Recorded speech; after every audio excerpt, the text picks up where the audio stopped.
Hello and welcome back to Canvas classes. चलिए start करते हैं द डिस्कशन ऑफ इलेक्ट्रोकेमिस्ट्री के जून 2022 में क्या क्या क्वेश्चन इससे पूछे गए थे।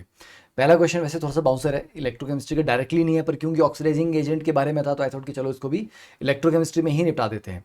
स्ट्रॉन्गेस्ट ऑक्सीडाइजिंग एजेंट दूसरों को ऑक्सीडाइज करेगा, खुद रिड्यूस होगा, तो खुद इलेक्ट्रॉन गेन क्यों करेगा कोई? मे बी क्योंकि वो एक स्टेबल ऑक्सीडेशन स्टेट में जा रहा हो, राइट? एग्जैक्टली। तो बेटा मैंगनीज 3 पॉजिटिव क्या बहुत स्टेबल होता है? नहीं। मैंगनीज की सबसे स्टेबल ऑक्सीडेशन स्टेट है +2 और वो काफी ज्यादा स्टेबल है। ओके, तो आपको ये भी देखना होता है कि एग्जिस्टिंग जो अभी जिस ऑक्सीडेशन स्टेट में वो है और जिसमें वो जाएगा, उन दोनों के बीच में एनर्जी का गैप कितना है, डेल्टा जी का गैप कितना बड़ा है, और वो आपको पता चलता है फ्रॉस्ट डायग्राम से, जो आपको मैंने डीएनएफ ब्लॉक में पढ़ाया हुआ है। ठीक है, डिफरेंट डिफरेंट ऑक्सीडेशन स्टेट्स की स्टेबिलिटी को कंपेयर किया था। तो आप वहां पे अगर आप देखेंगे तो 2 पॉजिटिव काफी स्टेबल है। वाई? क्योंकि मैंगनीज ना 3 पॉजिटिव में D4 में है और एक इलेक्ट्रॉन गेन करके ये D5 बन जाता है, हाफ फील्ड कन्फिग्रेशन की स्टेबिलिटी इसको मिलती है। टाइटेनियम 3 पॉजिटिव की बात करोगे वो D1 में है, उसको इलेक्ट्रॉन गेन करके क्या फायदा मिल रहा है? कोई स्टेबल कन्फिग्रेशन नहीं मिल रही। आयरन 3 पॉजिटिव से किस में चला जाएगा? मैक्सिमम 2 पॉजिटिव में, right? And iron 2 positive even though it's a very stable oxidation state, but ऐसी कोई एक्सेप्शनल स्टेबिलिटी उसकी नहीं है कि बड़ा ज्यादा डिफरेंस आ गया। आयरन का 3 पॉजिटिव और 2 पॉजिटिव ऑक्सीडेशन स्टेट दोनों ही काफी क्लोज हैं स्टेबिलिटी में। और क्रोमियम का ऑलरेडी सबसे स्टेबल ऑक्सीडेशन स्टेट है +3, वो किसी और में क्यों जाएगा? वो ऑलरेडी अपनी स्टेबल ऑक्सीडेशन स्टेट में है। ठीक है, इसलिए मैंगनीज 3 पॉजिटिव। चलिए सेकंड क्वेश्चन जो प्रॉपर इलेक्ट्रोकेमिस्ट्री से है। For the given reaction SN2 positive से टिन, 4 पॉजिटिव से टिन, दो हाफ रिएक्शन आपको दिए गए और दोनों का पोटेंशियल आपको दिया गया है, 2 पॉजिटिव से 0 का और 4 पॉजिटिव से 0 का। The magnitude of standard electro potential for 4 positive से 2 पॉजिटिव। लेटिमर डायग्राम 1 मिनट में मैंने इसकी एक शॉर्ट डाली भी थी, 1 मिनट में कैसे सॉल्व करना है। आपको क्या करना होता है बेटा, हायर से लोअर की तरफ चलिए, 4 पॉजिटिव से 2 पॉजिटिव और 2 पॉजिटिव से 0।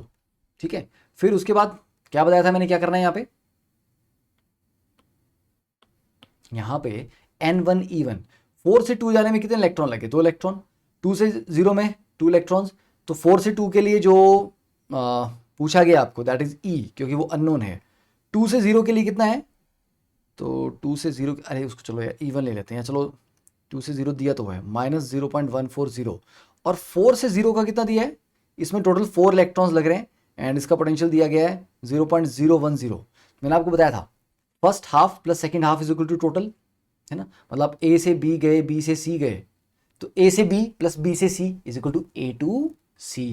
तो इसको प्लस इसको ऐड करेंगे तो ये मिलेगा, तो मतलब 2 into E plus 2 into -0.140 is equal to 4 into 0.01। ठीक है, बस इस इक्वेशन में वैल्यू पुट करिए और आपका डायरेक्टली आंसर आ जाएगा। दैट्स इट, वही इन्होंने यहाँ पे किया हुआ है। तो ये लेटिमर डायग्राम है, आपको अच्छे से पढ़ा के समझाया गया है। ठीक है, चैनल के ऊपर अगर आप ढूंढेंगे और कभी भी कोई टॉपिक पे डाउट हो ना कि कैसे मिलेगा कैनवस क्लासेस पे, क्योंकि यूट्यूब पे वीडियो ढूंढना इज अ बहुत मेहनत का काम है। जस्ट टॉपिक के नाम के आगे कैनवस क्लासेस लिख दो या पारस ठाकुर लिख दो, अगर मेरा वीडियो होगा आपको मिल जाएगा। ठीक है, थर्ड क्वेश्चन देखिए, the cell potential for the given cell at 298 kelvin. तो ये आपका सेल दिया गया है यहाँ पे और इसका ई सेल आपको दिया गया है 0.31, तो E cell is 0.31 वोल्ट।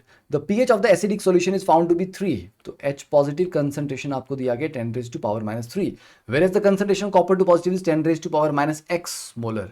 तो कॉपर 2 पॉजिटिव की concentration is 10 raised to power -x molar, तो ऑब्वियसली बात है x की वैल्यू ही निकालनी है यहाँ पे, राइट? कैसा सेल है ये? देखो एनोड पे क्या है, एनोड पे आपका SH है, स्टैंडर्ड हाइड्रोजन इलेक्ट्रोड लगा हुआ है ना? H2 गैस है, 1 बार प्रेशर पे है, H पॉजिटिव भी है, पर एक्चुअली वो स्टैंडर्ड हाइड्रोजन इलेक्ट्रोड नहीं है, वो हाइड्रोजन इलेक्ट्रोड है पर वो नॉन स्टैंडर्ड कंसंट्रेशन में है, क्योंकि H पॉजिटिव आपको 1 मोलर नहीं दिया गया। अगर H पॉजिटिव की कंसंट्रेशन 1 मोलर होती तो मैं इसको SH बोल देता, standard hydrogen electrode, but this is non standard concentration, तो कोई बात नहीं है, तो हाइड्रोजन इलेक्ट्रोड ना। तो एनोड पे हाइड्रोजन इलेक्ट्रोड है, कैथोड पे आपका कॉपर वाला है, तो बस सिंपल है, एनोड हाफ सेल लिखो, कैथोड हाफ सेल लिखो, टोटल आपका ई सेल रिएक्शन बनेगा। अब कॉपर टू पॉजिटिव की जो कंसंट्रेशन है वो कहाँ से निकलेगी? देखो ई सेल आपको ऑलरेडी दिया हुआ है, तो नर्स इक्वेशन अप्लाई करेंगे, राइट? तो नर्स इक्वेशन के लिए क्या करना है आपको? वैसे तो उन्होंने सॉल्यूशन यहाँ पे दिया हुआ है, मैंने भी ये कॉपी पेस्ट ही किया हुआ है ताकि आपका टाइम बचे, क्योंकि मैं पूरा का सॉल्व करने बैठूंगा तो क्या होगा कि हम ये सीरीज़ को जेई मेन जुलाई अटेम्प्ट से पहले ख़त्म नहीं कर पाएंगे, और टारगेट ये कि जुलाई से पहले पहले हो जाए। ठीक है, देखो तो एनोड पे जो रिएक्शन है that is H2 gives you 2H positive plus 2 electron, और कैथोड पे क्या आ जाएगा आपका कॉपर 2 पॉजिटिव प्लस वो 2 इलेक्ट्रॉन गिव्स यू कॉपर। तो नेट सेल इक्वेशन कितनी आ जाएगी, H2 gas plus copper 2 positive aqueous gives you 2H positive plus copper solid. तो Q क्या आ जाएगा यहाँ पे, प्रोडक्ट की कंसंट्रेशन क्या है H positive raise to power 2, copper तो सॉलिड में उसको नहीं लेंगे, डिवाइड बाय कॉपर 2 पॉजिटिव की concentration into pressure of H2 gas.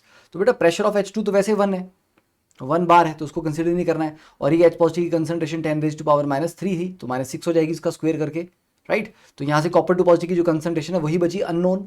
तो इस Q को जब आप नर्स्ट इक्वेशन में पुट करेंगे यहाँ पे, तो everything else is given to you. E cell आपको दिया हुआ है, ई नॉट सेल आपको पता होता है, कैसे पता होता है, क्योंकि ई नॉट कैसे निकलेगा,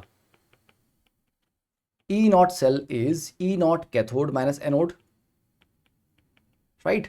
तो कैथोड आपका कौन सा, कॉपर वाला, और कॉपर वाले की कितनी होती है रिडक्शन पोटेंशियल 0.34, और एनोड पे आपका हाइड्रोजन इलेक्ट्रोड है, और वो स्टैंडर्ड कंडीशन में उसका ई नॉट कितना होता है यार, 0 होता है।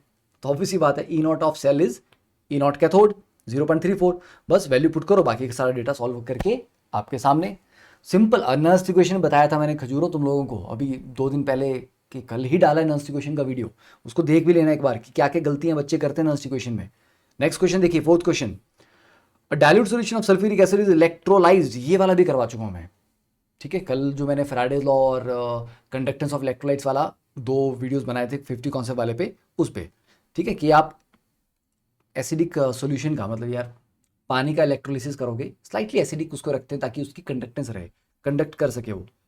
तो 2H2O इलेक्ट्रोलाइसिस करने पे क्या देता है, 2H2 प्लस O2, तो 2 मोल हाइड्रोजन के बनते हैं और 1 मोल ऑक्सीजन का बनता है। तो अगर आप सिर्फ इतना ही निकाल पाओ कि हाइड्रोजन कितनी बन रही है तो ऑक्सीजन कितनी होगी उससे आधी, तो आपको सिर्फ हाइड्रोजन के ही नंबर ऑफ मोल निकालने हैं, ऑक्सीजन के ऑटोमेटिकली उससे हाफ होंगे।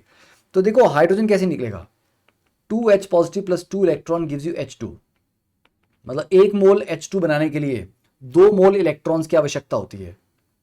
2 मोल इलेक्ट्रॉन्स का मतलब है 2 फैराडे चार्ज, तो 2 फैराडे चार्ज से 1 मोल H2 बनता है, ठीक है। तो हमारे पास एक्चुअली यहाँ पे चार्ज है कितना, हमारे पास जो चार्ज है that is equal to current into time divide by 96,500, ये होता है चार्ज इन फैराडे, क्योंकि सिर्फ I इंटू टी करते हो तो चार्ज इन कूलम्स निकलता है, कूलम्स को 96,500 से डिवाइड करते हैं तो वो फैराडे में कन्वर्ट हो जाता है। तो I आपको दिया हुआ है एम्पियर में, टाइम आपको दिया है आवर्स में, उसको सेकंड्स में कन्वर्ट करना है, तो यहाँ से आपके पास चार्ज आ जाएगा फैराडे में, जितने फैराडे बेटा ये है ना उसके आधे मोल H2 के बन रहे हैं, और उससे भी आधे मोल किसके बन रहे हैं, O2 के, ठीक है। तो this is number of Faraday, तो this is into 1/2 plus 1/4, that is total number of mole of gases, और इसको मल्टीप्लाई करेंगे 22.7 से, क्योंकि मोलर वॉल्यूम आपको 22.7 दिया गया है, that will be your answer. Simple, solve हो गया। Next, find the cell constant of a given cell, ये भी कल वाले वीडियो में आपको मैंने करवाया था। रेजिस्टेंस ऑलरेडी दिया है, मोलर कंडक्टिविटी आपको दी हुई है, और कंसंट्रेशन आपको दिया हुआ है। तो लैम्डा एम कितना होता है 1000 इंटू के अपॉन एम, मोलैरिटी। तो लैम्डा एम आपको ऑलरेडी गिवन है, मोलैरिटी आपको ऑलरेडी गिवन है, तो यहाँ से कप्पा निकल जाएगा, और कप्पा कितना होता है सेल कांस्टेंट अपॉन रेजिस्टेंस, तो कप्पा आपने निकाल लिया, रेजिस्टेंस की वैल्यू दी हुई है तो सेल कांस्टेंट निकल गया। मतलब सारा का सारा question put the value get the answer, इतना आसान क्वेश्चन था। तो इसीलिए बोल रहा हूँ इलेक्ट्रोलाइटिक कंडक्टेंस वाले ये जो है फॉर्मूलाज पता होने चाहिए। और क्या आपको पता है कभी ये 1000 ऊपर होता है, कभी ये 1000 नीचे भी होता है, तो हमें कैसे पता लगेगा सर कौन सा वाला फॉर्मूला लगाना है, 1000 ऊपर रखना है नीचे रखना है। यूनिट्स की कहानी है सारी की सारी, वो कल वाला वीडियो देखो उसमें बताया हुआ मैंने। तो these are the small small mistakes, अभी नहीं रियलाइज होती है पर पेपर में जाके पता लगता है जब आंसर किया, अरे यार ये तो डेसिमल पॉइंट का एरर आया। मतलब तुम पूरी कॉन्फिडेंस है जिस आंसर को सही मान के टिक कर गए थे, घर आके पता लगता है बाद में सॉल्यूशन देख के, आंसर की देख के, अरे यार ये तो 10 रेज़ टू पावर का लोचा हो गया। क्यों हुआ? बिकॉज आपको पता ही नहीं था कि 1000 ऊपर आना है कि नीचे आना है, क्योंकि यूनिट्स पे तो ध्यान ही नहीं दिया। जो रटा रटाया था कि हर बार ये फॉर्मूला लगता है वो लगाते गए, है ना, क्लैरिटी किसी ने कभी दी नहीं उतनी। Next, during electrolysis process of FeSO4 0.374 gram of iron is deposited on cathode when 1.5 ampere current is passed through the solution for x minutes, then the value of x is, अरे देखो directly आपको m दिया हुआ है तो आपको formula क्या लगेगा यहाँ पे, m is equal to ZIT, मतलब IT डिवाइड बाय 96,500, ठीक है। तो कितना अमाउंट डिपॉजिट हुआ ये आपको ऑलरेडी पता है, 0.374। ई क्या होता है, atomic weight upon n factor. FeSO4 में आयरन की ऑक्सीडेशन स्टेट 2 है, तो ये क्या रहेगा इसका atomic weight, that is 56 divide by 2। तो ई की वैल्यू आपको पता लग गई। करंट आपको ऑलरेडी दिया गया है 1.5 एम्पियर, टाइम आपको पूछा गया है, ठीक है, और एफिशिएंसी ऑलरेडी 100% है, तो मतलब कोई ज़्यादा इसमें चेंजेस भी नहीं करने हैं। अरे तो बस भाई मिनट्स में निकालना है आपको टाइम, तो यहाँ से जो आपका टाइम निकलेगा ना वो आएगा सेकेंड्स में, तो उसको डिवाइड बाय 60 करो, सॉल्व हो जाएगा। Okay done. Next 7th question, in electrochemical cell A+2 to A is -0.33 and this is find delta G naught. अरे क्या करना है बॉस, एक देखो ये बेसिकली क्या है, रिडक्शन पोटेंशियल है, SRP है, और ये वाला क्या है आपका SOP है, B से B2 पॉजिटिव में जा रहा है, तो एक रिडक्शन पोटेंशियल और एक ऑक्सीडेशन पोटेंशियल है, ठीक है। तो एक काम करें, इसको रिडक्शन पोटेंशियल में लिखें, तो E naught of B2 positive to B कितना रहेगा, -0.50। अब दोनों मेरे पास SRP आ गए, SRP किसका हायर है, ये वाला हायर है, ठीक है, तो ये वाला कैथोड बनेगा और ये वाले भाई साहब एनोड बनेंगे। तो E naught cathode minus E naught anode क्या बनता है आपका, E naught cell. E naught cell निकल जाएगा तो डेल्टा G नॉट कितना होता है, -NF E नॉट, बस। तो E नॉट वैसे ही निकल गया, NF E नॉट से आपका डेल्टा G भी निकल गया। पोपट क्वेश्चन, मतलब सीरियसली इलेक्ट्रोकेमिस्ट्री से क्वेश्चन पूछ रहे हो, ऐसे क्वेश्चन पूछ रहे हो तो फिर क्या ही बोलूँ मैं। What is the molar conductivity of AgI at zero concentration. Zero concentration का मतलब होता है infinite dilution. If the lambda infinity value of NaI AgNO3 and NaNO3, तो बेटा NaI है मतलब Na positive plus I negative, AgNO3 मतलब Ag positive plus NO3 negative, और NaNO3 मतलब Na positive plus NO3 negative. मुझे बचाना क्या है फाइनली, AgI, तो ये भी चाहिए और ये भी चाहिए, तो पहले दो को तो ऐड करूंगा, अगले वाले को सबट्रैक्ट करूंगा, तो -NO3 माइनस Na पॉजिटिव, तो क्या बचा AgI। तो मतलब इन दो की कंडक्टेंस को ऐड करो, तीसरे की कंडक्टेंस को सबट्रैक्ट करो, Kohlrausch law, simple. Now which of the following element has the highest value of E M2 positive to M। वैसे ये D&F ब्लॉक का क्वेश्चन है, पर साथ में इलेक्ट्रोकेमिस्ट्री से भी रिलेटेड है, और मैंने कुछ दिन पहले 18 जून को, ठीक है, छोटा सा वीडियो बनाया था यार, ये जो M2 पॉजिटिव टू M का स्टैंडर्ड इलेक्ट्रोपोटेंशियल का ग्राफ है ना, इसमें खास करके कॉपर अकेला है, इकलौता है जो पॉजिटिव SRP शो करता है, बाकी सारे मेटल्स का नेगेटिव है। वाई इज दैट, ये बड़ा प्यारा क्वेश्चन बन सकता है अगर बनेगा तो, ठीक है, कि इस पूरी सीरीज में 3D सीरीज में कॉपर ही है जिसका पॉजिटिव में है SRP, बाकी सबका नेगेटिव है, ठीक है। और वहां पर एक्सप्लेन भी किया था रीजन भी, और तो वहां से याद भी होना चाहिए आपको कि भैया इन चारों में ये सारे 3D के मेटल्स हैं, सिर्फ कॉपर है जिसका पॉजिटिव और हाईएस्ट है, ठीक है, राइट। तो करना क्या है, अरे कुछ नहीं करना है बॉस, सब्सक्राइब करना है, शेयर करना है, ठीक है, और पढ़ते रहना है, और बत्ती सी निकाल के हंसते रहना है, मतलब पॉजिटिव पॉजिटिव पॉजिटिव, ठीक है। चलिए ओके, थैंक यू, बाय।